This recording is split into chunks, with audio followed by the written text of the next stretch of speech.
আওয়ামী লীগকে ক্যান্টনমেন্ট থেকে পুনর্বাসনের চেষ্টা চলছে। নির্ভরযোগ্য সূত্রে আর একটা বিশেষ ঘটনা জানা গেছে। ৫ই আগস্ট সকাল 10:30টায় জেনারেল ওয়াকার তাদের যুক্তি দেখেন, সেনাবাহিনীর যুক্তি শোনেন। এটা নাকি সেনাবাহিনীর সুনাম ক্ষুণ্ণ হবে। ১ ২ নাম্বার পয়েন্ট হচ্ছে এখানে অনেক মহিলা রেপ হয়েছে, তাদেরকে বোঝাতে হবে তোমাদের রাস্তা ভুল, যা করেছো মাপ চাও। যারা সেনাবাহিনীর মতো প্রতিষ্ঠানকে কলঙ্কিত করেছে তাদেরকে বিচারের মুখোমুখি করা হবে। আসসালামু আলাইকুম প্রিয় দর্শক শ্রোতা, নতুন একটা ভিডিওতে জানাচ্ছি আপনাদের স্বাগতম। এইমাত্র পাওয়া তাজা এবং গরম খবর।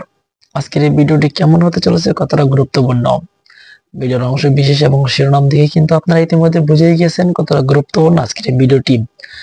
আশা রাখবো সম্পূর্ণ ভিডিওটি দেখে যাবেন, স্কিপ করবেন না। প্রিয় দর্শক বন্ধুরা, আমি আর বেশি কথা বাড়াবো না, সরাসরি আপনাদের বিস্তারিত ভিডিওতে নিয়ে যাব। তার আগে আপনাদের কাছে ছোট্ট একটা রিকোয়েস্ট করবো, যারা এরকম ভিডিও দেখতে পছন্দ করেন এই চ্যানেলটি সাবস্ক্রাইব করে পাশে থাকা বেল আইকনটি বাজিয়ে রাখবেন। ইতিমধ্যে যারা সাবস্ক্রাইব করে দিয়েছেন তাদের জানাচ্ছি অসংখ্য ধন্যবাদ। সম্মানিত দর্শক শ্রোতা, চলুন তাহলে এই ভিডিওতে একটি লাইক করে দিয়ে আমরা বিস্তারিত ভিডিওগুলো মোবাইলের স্ক্রিন থেকে ধারাবাহিকভাবে একের পর এক দেখে আসছি। নির্ভরযোগ্য সূত্রে আর একটা বিশেষ ঘটনা জানা গেছে। ৫ই আগস্ট সকাল 10:30টায় জেনারেল ওয়াকার ইন্ডিয়ার সেনাপ্রধানের সাথে 17 মিনিট ফোনে কথা বলছেন। সেই আলোচনায় দুই পক্ষই খুনি হাসিনার পালায় যাওয়ার নির্বিঘ্ন রাস্তা এবং নিরাপদ আয়োজনের বিষয়ে পরস্পরকে আশ্বস্ত করছেন। দ্বিতীয়ত, আগের রাতেই প্রধান বিরোধী দলসমূহ ঢাকা বিশ্ববিদ্যালয়ের একজন শিক্ষক, নামই বলে দিই আপনারা জানেন, আসিফ নজরুল, সেই আন্দোলনের কেন্দ্রে অবস্থানকারী 2 জন ছাত্রনেতার সাথে ওয়াকারের প্রাথমিক যোগাযোগের তথ্য বিনিময় করছেন। 15 বছর ধরে চালায় যাওয়া ফ্যাসিবাদের মহারানী দেশ খেকো শেখ হাসিনাকে নিরাপদ প্রস্থানের সকল সুযোগ কইরা দিয়া শেখ পরিবারের জামাই জেনারেল ওয়াকার এদেশের গণতন্ত্রকামী মানুষ এবং মহান আত্মত্যাগে বলিয়ান সংগ্রামী দেশবাসীর সাথে বিশ্বাসঘাতকতা করছেন। এই জন্য অবশ্যই তাকে একদিন বিচারের মুখোমুখি দাঁড় হতে হবে। আমি যে বিডিআর এর কাজটা করছিলাম, এই বিডিআর এর এই বিষয়টা নিয়েই তাদের যুক্তি দেখেন, সেনাবাহিনীর যুক্তি শোনেন। যুক্তি হচ্ছে কনক সারোয়ার, ইলিয়াস হোসাইন, পিনাকি ভট্টাচার্য, আপনাদের এই দেশের অসামান্য অবদান, আপনাদেরকে যথাযোগ্য সম্মাননা দিয়ে দেশে আনা হবে, আপনারা আপনাদের সম্মান দেওয়া উচিত আমাদের। আচ্ছা, এখন কি করতে হবে? সেনাবাহিনী নিয়ে করা যাবে না, বিডিআর নিয়ে করা যাবে না। বিডিআর নিয়ে কি হয়েছে? বিডিআর নিয়ে করলে নাকি এটা নাকি সেনাবাহিনীর সুনাম ক্ষুণ্ণ হবে। ১ ২ নাম্বার পয়েন্ট হচ্ছে এখানে অনেক মহিলা রেপ হয়েছে, এদের নাম প্রকাশ পেয়ে যাবে।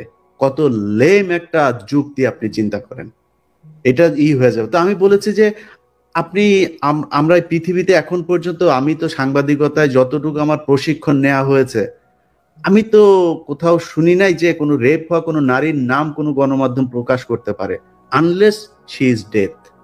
মারা যাওয়ার পরে আপনি তার নাম প্রকাশ করা যাবে, কিন্তু মারা যাওয়ার আগ পর্যন্ত আমরা তার নাম, ছবি কোনো কিছুই প্রকাশ করি না। তা আমরা বলবো কেন? এটা গোপন একটা তদন্ত হবে, কারা কারা করেছে। যে বিডিআর এর সৈনিকরা ধর্ষণ করেছে তাদের ফাঁসি দিয়ে দিবেন, যারা ছাড়া পেয়েছে তাদেরকেও ধরবেন, যারা সাক্ষীদের ভেতর অনেকে ক্রিমিনাল আছে তাদেরকে ধরবেন, ধরে নিয়ে তাদের ফাঁসি দিবেন। আমি তো না করি না, আমি বিচার চাই, বরং আপনাদের চাইতে বেশি বিচার চাই আমি। সো আপনারা করেন এই যুক্তিতে বিডিআর এর নিয়ে কাজ করতে না। তো আমি বিডিআর এর প্রোগ্রামটা করেছি অনেক সেন্সর করে দাদা, এইটারে নিয়ে যদি আসল কথা যদি বের করা যায়, তাহলে সেনাবাহিনী যারা মারা গিয়েছে তাদের মধ্যে অনেকের পোলাপানের মান সম্মান নিয়ে রাস্তায় বাড়ি হইতে পারবে না। যাদেরকে আমরা শহীদ বলি, এদের মধ্যেও 2-4 জন আছে যাদের পোলাপান রাস্তাঘাটে বের হইতে পারবে না মান সম্মান নিয়ে। সব দোষ বিডিআর এর এখানে দিয়া, এবং ওই যে এটা শুনি নাই দেখেই কিন্তু তার পরের দিনই কিন্তু ওই সেনাপ্রধান বলেছে ফুল স্টপ। আমাদের ওই মিটিং এর পরের দিনই কিন্তু ফুল স্টপ। 24 তারিখের ঘটনা তাইলে। হ্যাঁ, যে আমরা এই আলোচনায় হয়তো সেনাবাহিনীর কষ্ট হইতে পারে যে আমরা সেনাবাহিনীর বিরুদ্ধে, আমরা সেনাবাহিনীকে এই দেশের রক্ষক মনে করি। আমরা তাদেরকে তাদের সম্মানের জায়গায় দেখতে চাই। সেনাবাহিনীর মিডল, তারপরে জুনিয়র যারা আছে, তারা প্রচন্ড দেশপ্রেমিক, বাংলাদেশের প্রতিটা সৈনিক দেশপ্রেমিক। তো প্রিয় দর্শক, ওনারা কি বললেন আপনারা নিশ্চয়ই শুনেছেন। এইবার আমরা শুনবো দেশের বর্তমান পরিস্থিতি এবং যারা অপরাধী তাদেরকে কিভাবে বিচারের মুখোমুখি করা হবে, এ বিষয়ে কি বললেন প্রধান উপদেষ্টা ডক্টর মোহাম্মদ ইউনূস। চলুন দেখে নেওয়া যাক। যদি বল তার সে আমারে পিটবে, আমি পিটবো, এটা এই পিটাপিটির শেষ কোনোদিন হবে না।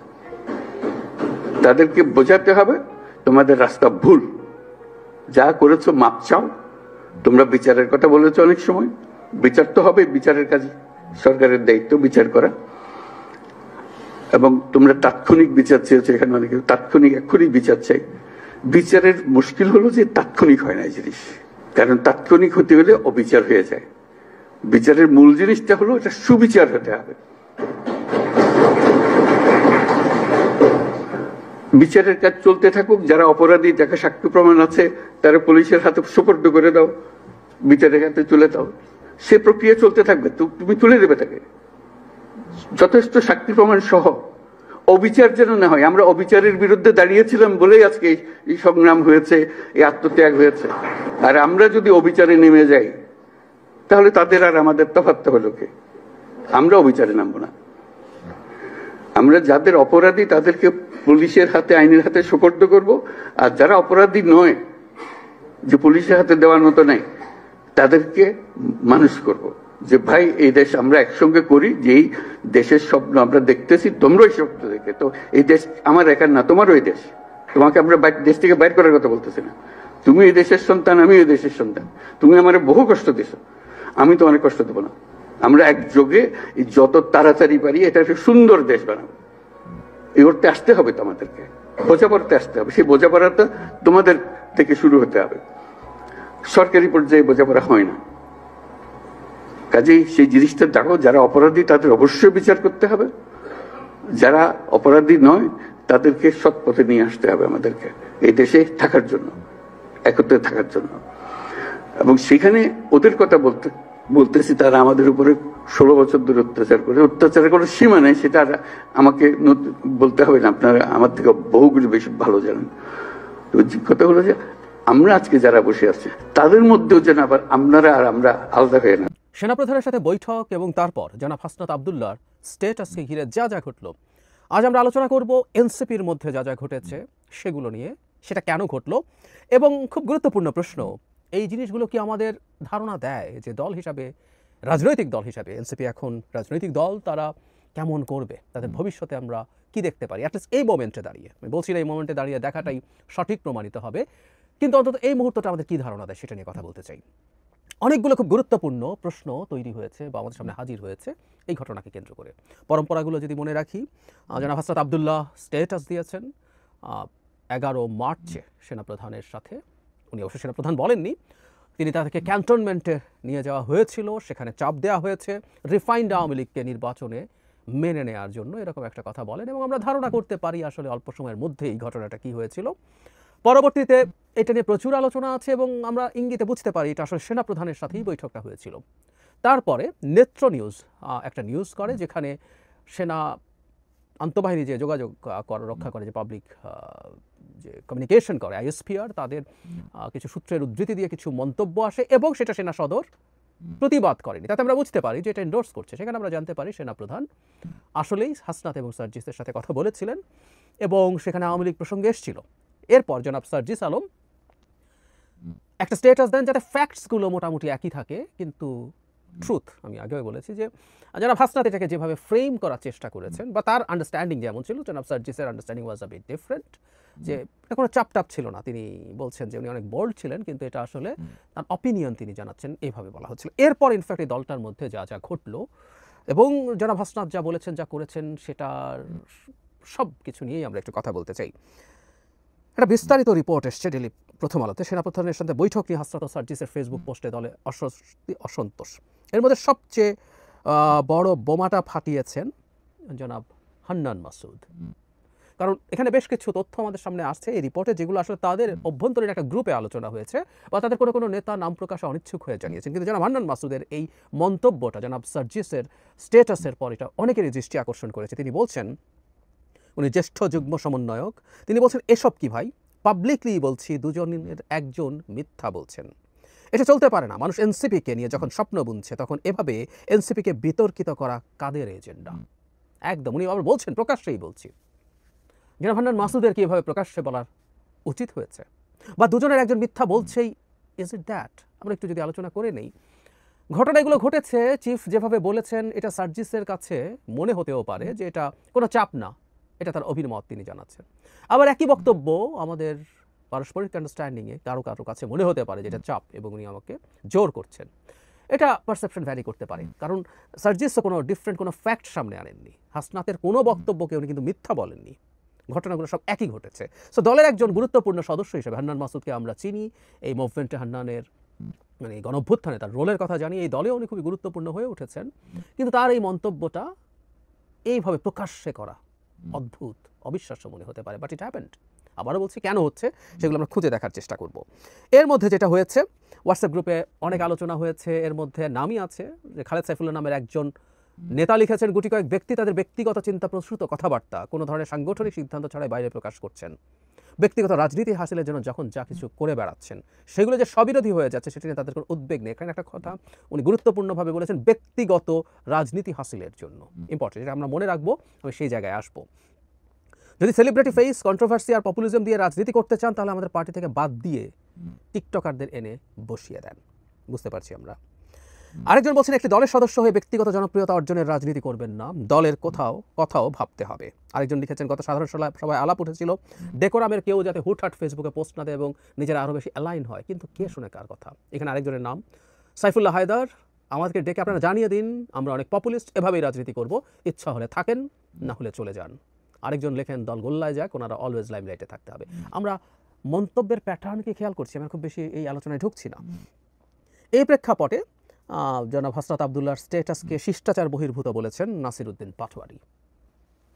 এটা আসলে বলা হয়তো জরুরিও ছিল, কারণ সেনাপ্রধানের বিরুদ্ধে যেই ভাষায় স্টেটাস দেওয়া হয়েছে সেটা নিশ্চিতভাবেই তাদের দল এবং দলের প্রতি একটা নেগেটিভ পারসেপশন বিভিন্ন দিকে তৈরি হয়েছে, বিশেষ করে সেনাবাহিনীর মধ্যে অসন্তোষ তৈরির চেষ্টা থাকতে পারে। জনাব পাটোয়ারি এটাকে একটু কঠোর ভাষাতেই বলেছেন, মানে দলের মধ্যকার, মানে জনাব পাটোয়ারির মতো মানুষও আমি জানি না জানতেন কি না যে ধরনের একটা মিটিং হয়েছে, যিনি দলের খুবই গুরুত্বপূর্ণ একজন সদস্য।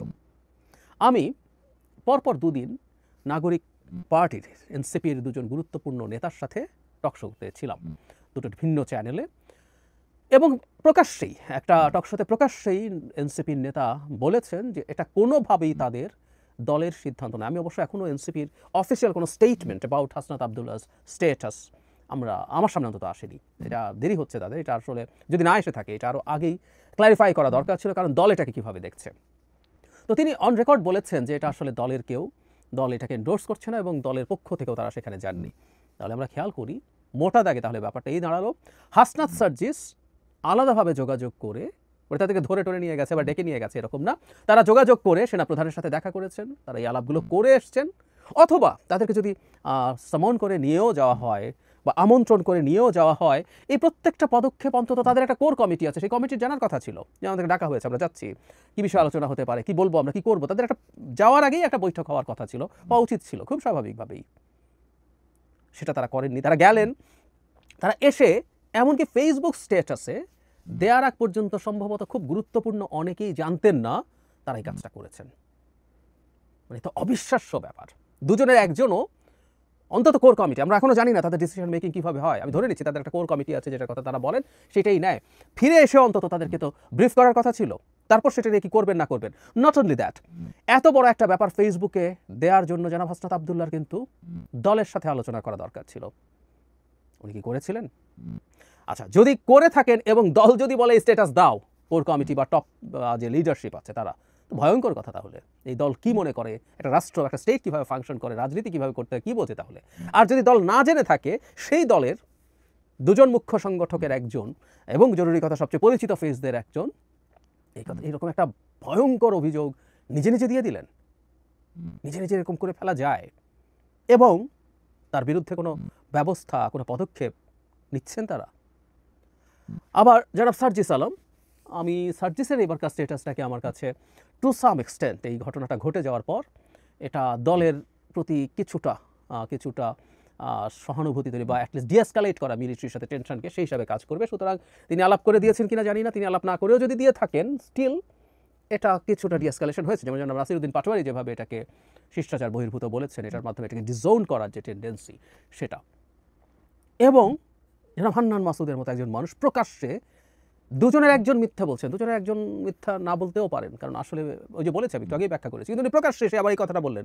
তাহলে কি জনাব হান্নান মাসুদের এই দুইজনের প্রতি কোনো ক্ষোভ আছে যে উনি প্রকাশ্যে এই দুইজনকে মানুষের সামনে হিউমিলেট করতে চাইছেন? এই প্রশ্নগুলো যৌক্তিকভাবে আসবে, খুব স্বাভাবিকভাবেই আসবে।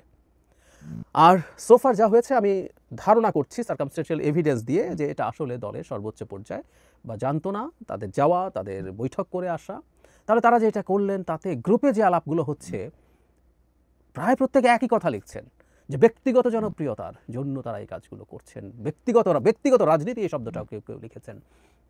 তার মানেটা হচ্ছে এই পারসেপশন কি আছে যে জনাব হাসনাত এবং জনাব সার্জিস তাদের ব্যক্তিগত রাজনীতি করছেন। যদিও কেউ কেউ বলছেন যে তাদের মধ্যে একসাথে মিটিংয়ে কথা হয়েছিল যে এই জিনিসগুলো আলোচনা ছাড়া এই ধরনের স্ট্যান্ড নেওয়া যাবে না বা পলিটিক্যালি খুব সিগনিফিক্যান্ট কিছু স্ট্যান্ড নেওয়া যাবে না, কিন্তু তারা করেছেন। তাহলে কি তারা ব্যক্তিগত রাজনীতি করছেন? প্রশ্ন আসবে। আমি একটা জিনিস মনে করি এই দুজনের ক্ষেত্রে, এই দুজন খুবই সামনের ফেস ছিলেন, সামনের মুখ ছিলেন প্রথম দিকে কোটা আন্দোলনের। আমরা হাসনাত সার্জিসকেই বেশি দেখছিলাম। হোয়াট হ্যাপেন লেটার, তাদের সাথে সরকারের এক ধরনের আলোচনা শুরু হয়, আলোচনা করেন, এটা চাপের প্রেক্ষাপটেই হয়েছে। আমি বলছি না তারা খুবই খুশি মনে তাদের নিজের সিদ্ধান্তে গেছেন, এটা আমরা বুঝতে পারি, তাদেরকে চাপ দিয়ে নেওয়া হয়েছে। চাপ অনেকেই দেওয়া হয়েছে, কিন্তু চাপ সহ্য করার সক্ষমতা সবার একই থাকে না। হাসনাত সার্জিস একটা পর্যায়ে তৎকালীন সরকারের গুরুত্বপূর্ণ মন্ত্রীদের সাথে বৈঠকে এসে এই মুভমেন্টকে উইথড্র করছেন এই ধরনের ঘোষণা আমাদের সামনে দিয়েছিলেন, নিশ্চিতভাবেই চাপের ফলেই। কিন্তু যেটা হয় পরবর্তীতে এই নেতৃত্বটা, সামনের ফেসটা পাল্টে যেতে থাকে এবং জনাব নাহিদ আমাদের সামনে প্রধান ফেস হয়ে ওঠেন। তারপরে 6 জনকে যখন ডিবি ধরে নিয়ে যায় তখন আরও অনেকগুলো ফেস আমাদের সামনে এসে হাজির হয় যারা এই মুভমেন্টটাকে টেনে নিয়ে যান। ফলে ওই সময় জনাব হাসনাত এবং জনাব সার্জিসের ওই জায়গা থেকে সরে আসা, তার ফলে কি সামহাউ তাদের এখন নিজস্ব যে ইমেজ আছে সেটাকে আরও বেশি বিল্ড করা, নতুন করে আরেকটু স্ট্রঙ্গার করা, সেই চেষ্টা তাদের দিক থেকে হয় বলেই কি তারা ব্যক্তিগতভাবে এই ধরনের সিদ্ধান্ত নেন? আমরা জনাব হাসনাত এবং জনাব সার্জিসকে অনেক সময় দেখেছি অনেক জায়গায়, আমি ওইগুলো ব্যক্তিগতভাবে ভিডিও করেছি, অনেক বক্তব্য দিচ্ছেন, অনেক জায়গায় চলে যাচ্ছেন যেখানে আসলে মানে একটা সময় ছিল যে কোনো জায়গায় যাওয়া, ঝামেলা মেটানোর চেষ্টা করা, এগুলো হয়তো দরকার ছিল। কিন্তু শেখ হাসিনার পতন এবং পালিয়ে যাওয়ার কয়েক মাস পরও তাদের এই ধরনের চর্চাগুলো ছিল। ফলে তাদের এই মনোযোগ ধরে রাখতে হবে, মনোযোগ আকর্ষণ করতে চান, এই ধরনের একটা মন্তব্য যে তাদের গ্রুপে এসছে, এটা হতেও পারে ওই কারণে, তাদের ওই যে ব্যাকগ্রাউন্ডটা আছে সেটার কারণে। Could be, I really don't know, হতে পারে। এখন আসলে মূল ব্যাপারটা কি, একটা রাজনৈতিক দল যখন রাজনৈতিক দল হয়ে উঠতে চায়, তাদের, আমি বহুবার বলেছি, তারা ছোট, তারা তরুণ, তাদের বয়স late 20s, mid 20s, early 30s, সুতরাং তাদেরকে ক্ষমা সুন্দর দৃষ্টিতে দেখতে হবে। কেউ কখনো ক্ষমা সুন্দর দৃষ্টিতে দেখবে না। একটা দলের খুব গুরুত্বপূর্ণ একজন সদস্য সেনাপ্রধানের সাথে বৈঠক করে তিনি একটা প্রাইভেট আলোচনাকে এভাবে প্রকাশ্য করে দিয়েছেন, এই যে ব্যাপারটা, এটার সৌজন্য, এটার নৈতিকতা এবং জরুরি কথা যেটা সিকিউরিটির প্রশ্ন, আমরা একটা দেশ কেমন দেখছি, কিভাবে দেখছি, আমরা কোন সিচুয়েশনে আছি, এবং এই সেনাপ্রধানের বিরুদ্ধে খুব গুরুত্বপূর্ণ ইনফ্লুয়েন্সাররা, সোশ্যাল মিডিয়া ইনফ্লুয়েন্সাররা প্লট তৈরি করার চেষ্টা করছেন যে তাকে দায়িত্বচ্যুত করতে হবে, তাকে অপসারণ করতে হবে। সেই জায়গায় দাঁড়িয়ে এই ধরনের মন্তব্য, এই ধরনের ইঙ্গিত করা মানে কি, এগুলো তো তাদেরকে বুঝতে হবে। তারপর দলের মধ্যে আমরা যা দেখছি আসলে একজনের বিরুদ্ধে সামহাও লেগে আছেন এবং এক একজন আসলে এক একভাবে নিজের প্রতি মিডিয়ার মনোযোগ ধরে রাখার চেষ্টা করছেন। যদি ইনফ্যাক্ট আমাদের দূর থেকে ব্যাপারগুলো এরকমই মনে হয়, তাহলে আসলে রাজনীতি এনাদেরকে দিয়ে হবে এটা মনে করার কোনো কারণ নেই। এমনিতেই এই দলটাকে নিয়ে প্রচুর সমালোচনা শুরু হয়েছে, তাদের এক্সট্রাভ্যাগেন্ট বিভিন্ন ক্ষেত্রে নানান রকম প্রোগ্রাম, তাদের যাওয়া। এই যে আমি যখন ভিডিওটা রেকর্ড করছি তার আগে একটা নিউজ হচ্ছে জনাব সার্জিস উড়োজাহাজ থেকে নেমেছেন, একটু খুব বেশি এক্সপেন্সিভ কিছু না, এবং সময় বাঁচিয়ে উড়োজাহাজে যাওয়া, দ্যাটস ফাইন, উনি তার প্রাইভেট জেটে যান নাই, কিন্তু প্রায় 150 গাড়ির বহর নিয়ে, শতাধিক তো বটেই, অনেক জায়গায় দেখা যায় প্রায় 150 গাড়ির বহর নিয়ে তিনি গেছেন। এরকম নানান ইস্যুতে বিরাট এক্সপেন্সিভ ইফতার পার্টি, তাদের অফিসের এক্সপেন্স নিয়ে আলোচনা আছে, এটা নানান ক্ষেত্রে তারা হেলিকপ্টারে করে জানাজা পড়তে যাচ্ছেন, এরকম নানান রকম ইস্যু যখন থাকে তখন আসলে এই সমালোচনা চলে। তার মধ্যে তাদের ইন্টারনালি তাদের মধ্যে আসলে লিস্ট একটা কোহেশন, একটা পলিটিক্যাল পার্টির মধ্যে নিজেদের মধ্যে এক ধরনের সম্পর্ক থাকতে হবে, নিজেদের পরস্পরের মধ্যে ব্রাদারহুড থাকতে হবে, কমরেড ফিলিং থাকতে হবে। আমার ভাই ভুল করে ফেলেছে, আজটা যদি ভুল করে, হান্নান মাসুদ প্রকাশ্যে সেগুলো নিয়ে কথা না বলে, হান্নান মাসুদদের উচিত এটাকে অন্তত প্রকাশ্যে, রাজনীতি এরকমই, প্রকাশ্যে সেগুলোর অন্তত একটা তাকে সেভ করার চেষ্টা করা। বকাছকা যে কথা উনি লিখেছেন, এগুলো নিয়ে যদি তার প্রশ্ন থাকে, ঝগড়াঝাটি থাকে, সেগুলো ভেতরে করবেন, কিন্তু না, তারা প্রকাশ্যে এগুলো করছেন। আমি আসলে এই দলটা যেভাবে করছেন, যা করছেন, এবং সবচেয়ে বড় কথা হলো একটা দল এত সেন্সিটিভ ইস্যু কেউ ধরতেই পারছেন না, এবং তিনি তার মতো করে এই সেন্সিটিভ ইস্যু হ্যান্ডেল করার চেষ্টা করছেন, পাবলিক করার চেষ্টা করছেন, কারো না কারোর সাথে যোগসাজশের চেষ্টা করছেন। এগুলো আসলে খুবই ডিজাস্টারাস। নতুন দলটার ভবিষ্যৎ এই মুহূর্তে দাঁড়িয়ে, অন্তত এই সিচুয়েশনে তারা যা করলেন, খুবই হতাশাজনক আমার কাছে মনে হয়। আমি খুব খুশি হব আমি ভুল প্রমাণিত হলে, কিন্তু আমি সত্যিকার অর্থেই তেমন কোনো আশা দেখি না যদি এই লেভেলের বিষয়কে তারা ভবিষ্যতে ঠিকঠাক মতো হ্যান্ডেল করতে না পারেন। আর এই যে এই একটা ঘটনাই আসলে তাদের অবস্থা বোঝায়, সেই বিবেচনায় আমি খুব আশাবাদী নই। আর বিশেষ করে একটা ঘটনা আছে, আমি আমার একটা লেখায় লিখেছিলাম, বলেছিলাম হয়তো এনারা তরুণদের একটা শক্তির জায়গা আছে, ভীষণভাবে আছে, কিন্তু এখানকার নেতৃত্ব প্রায় সবাই সমবয়সী, প্রায় কাছাকাছি বয়সী। প্রধান যিনি নেতৃত্ব, আমি প্রায় বহুবার বলেছি, অত্যন্ত গুরুত্বপূর্ণ একজন মানুষ, the poster boy of July and August uprising. কিন্তু তারপরও জনাব নাহিদ তাদেরই বন্ধু, তাদের সাথেই ছিলেন, একই রকম বয়সী। আমি বিশ্বাস করি তার যথেষ্ট জ্ঞান, প্রজ্ঞা, ধৈর্য আছে, কিন্তু তারই তো বন্ধু, কিছুদিন আগেই তো একেবারেই বন্ধু ছিলেন। ফলে ঠিক জানি না বাংলাদেশের মতো দেশে একেবারে এইরকম কিছু সমবয়সী মানুষ, যেখানে একটা ক্যারেক্টার যে টু সাম এক্সটেন্ট, আমি বলছি না কাল্ট হতে হবে, টু সাম এক্সটেন্ট কাল্ট না হলেও যাকে সবাই খুব গভীরভাবে অ্যাকসেপ্ট করে, তার সাথে ডেমোক্রেটিক ডিবেট হবে, কিন্তু যার সর্বোচ্চ একটা জায়গা, তার সব কিছুর প্রতি একটা আস্থা আছে, যার প্রতি এক ধরনের অবিডিয়েন্স আছে, এরকম কিছু ছাড়া একটা দল দাঁড়াবে কিনা আসলে এই আমরা এনসিপিকে দেখেই ভবিষ্যতে বুঝতে পারবো। অন্তত প্রাথমিকভাবে মনে হচ্ছে এটাও তাদের একটা মেজর। প্রিয় দেশবাসী, শুরু থেকে শেষ পর্যন্ত যারা এই ভিডিওটি দেখেছেন সকলকে জানাই অসংখ্য ধন্যবাদ। যারা এরকম নিউজ ভিডিওতে পেতে পছন্দ করেন তারা অবশ্যই এই চ্যানেলটি সাবস্ক্রাইব করে পাশে থাকা বেল আইকনটি বাজিয়ে দিবেন। যারা এখনো এই ভিডিওটি শেয়ার করেননি, এই ভিডিওটি দ্রুত শেয়ার করে সকলকে দেখার সুযোগ করে দিন। আজকের মতন এই পর্যন্ত, দেখা হচ্ছে পরবর্তী কোনো ভিডিও নিয়ে ইনশাল্লাহ।